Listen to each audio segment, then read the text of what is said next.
ભાવનગરમાં ચકચારી ટ્રિપલ હત્યા કેસને મામલે સૌથી મોટી અપડેટ જોવા મળી રહી છે। શૈલેષ ખાંભલાની પ્રેમિકાને ભાવનગર કોર્ટની અંદર આજે રજૂ કરવામાં આવી હતી, તો સાથે જ એડિશનલ સિવિલ જજની કોર્ટમાં શૈલેષ ખાંભલાની પ્રેમિકાને રજૂ કરવામાં આવ્યું હોવાના સમાચાર મળી રહ્યા છે। BNSS કલમ 183 મુજબ બંધ બારણે પ્રેમિકાનું નિવેદન જે છે તે લેવામાં આવ્યું। બીજી તરફ પ્રાથમિક તપાસમાં પ્રેમ પ્રકરણને લઈ હત્યા કરવામાં આવી હોવાની શંકા જોવા મળી રહી છે, તો સાથે જ एसीएफ સાથે પ્રેમિકાનો શું રોલ છે તે દિશામાં પોલીસે ધરધમ તપાસ જે છે તે શરૂ કરી દીધી છે અને સાથે જૂનાગઢથી એસીએફની પ્રેમિકાને તપાસ સંદર્ભે પોલીસે કોર્ટમાં રજૂ જે છે તે કરવામાં આવી। ત્યારે ચકચારી ટ્રિપલ હત્યા કેસ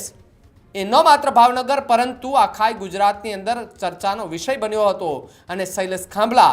કે જેમણે એમના પર આરોપ હતો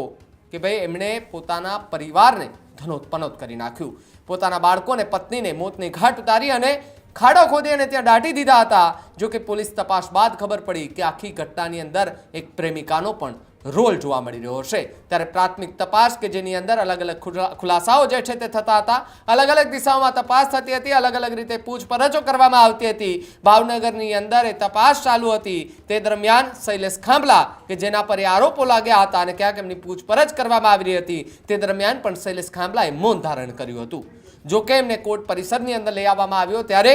તેના સ્થાનિક લોકો,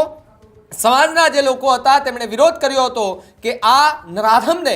ફાંસીએ લટકાવી દો, આમને કડકમાં કડક સજા થાય તેવી સમાજના લોકો, સમાજના આગેવાનો જે છે તે માંગ કરતા પણ એ સમયે દેખાઈ આવ્યા હતા અને પરિવાર જે છે તેમને ન્યાય મળે તેમની આશાએ જે સમાજના લોકો છે તે અલગ અલગ જગ્યાએ મિટિંગો પણ કરી રહ્યા હતા અને એમને કેવી રીતે એ સજા આપે અને સાથે સમાજના આગેવાનો જે છે એ સતત ને સતત પોલીસ અધિકારીઓ સાથે એ ટચમાં હતા અને અપડેટ જે છે તે લઈ રહ્યા હતા અને પ્રેમિકાનો શું રોલ હતો તેને લઈને પણ ખુલાસા થઈ શકે તેમ હતા અને હવે એ પ્રેમિકાની પૂછપરછ પણ જે છે તે કરવામાં આવી રહી છે।